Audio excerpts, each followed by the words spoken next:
In this daily drop, I'm going to talk a little bit about VO3 and the beginning of my journey using generative AI specifically for video production. So let's go. Okay, everybody, here I am, and I've got Chrome fired up. I've got Flow up and running, and this is, at least for now, part of my exploration of generative AI. I'm starting to get requests. I'm starting to have conversations with companies and clients about using these tools to create content. And while that's a much bigger conversation, I've just started to play around with some ideas inside of VO3 under Flow, which is sort of their big Google's big, generative AI platform.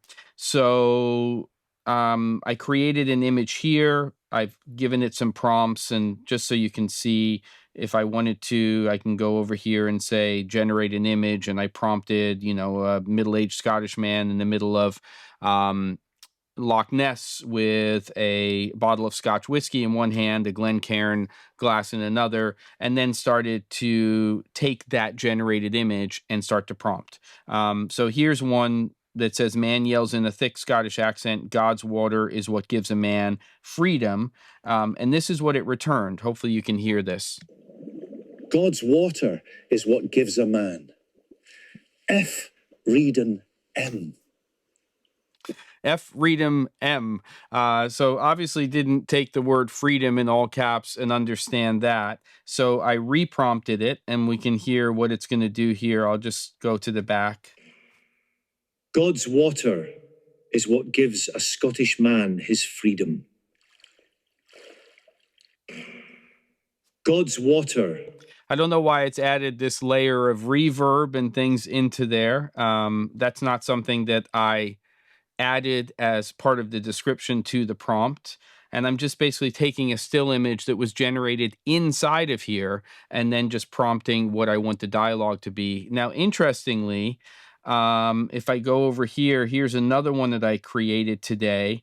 Large Scottish man standing in the middle of Loch Ness is holding a bottle of Scotch whiskey and yells, God's water, give me freedom, in the accent of William Wallace in the movie Braveheart. So let's see what this gives us. God's water give me freedom! God's water give me freedom! Okay, so it's a little better. I didn't actually, in this case, create an image to begin with. I just did a straight text to video. So that prompt was text to video, no reference image. And then I've also been playing around a little bit with some other stuff.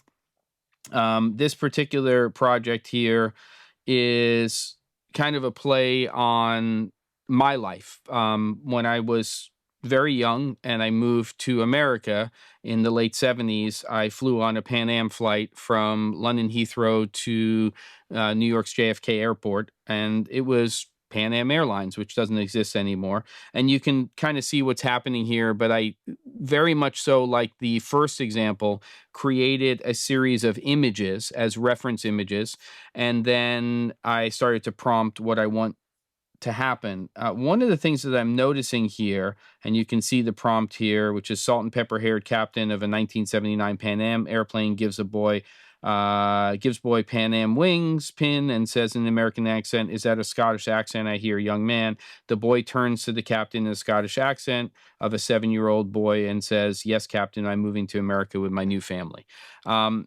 I think there's some built-in protection inside of VO3 and this platform to protect images and things that have to do with minors, because there's no audio whatsoever, and the feature is supported now in this new version or update of VO3. I also had a better reference image that I had created earlier on, and I tried to feed it into VO3, where it was generated, of a very similar scene. It's just that the father and the son were wearing a slightly different clothing. and it wouldn't even let me load that reference image in. Again, I think protecting anything that relates to minors. So I totally get that. It's a learning process here. It could prove to be challenging for certain things, meaning your workflow in terms of how you go about creating that content. Um, but these are baby steps here. I'm very interested in figuring out how to do this in a way whereby I can start to load and feed scripts into this, and it's just time. I have the Ultra plan right now, which gives me a lot of credits. I still have almost 13,000 credits, and I believe it's date to date. So I started this in June, and I've got to use these credits up before it rolls over to the next month, which is very soon. So I've got to figure that out, and that's what I'm going to do right now. I'm going to go figure some more stuff out. Don't forget to. Where am I going? What direction? I don't know. I'm going to. I don't know what to do. I've got floating windows here. Just don't forget to subscribe and to like the video. And I'll see you on the next episode of The Daily Drop.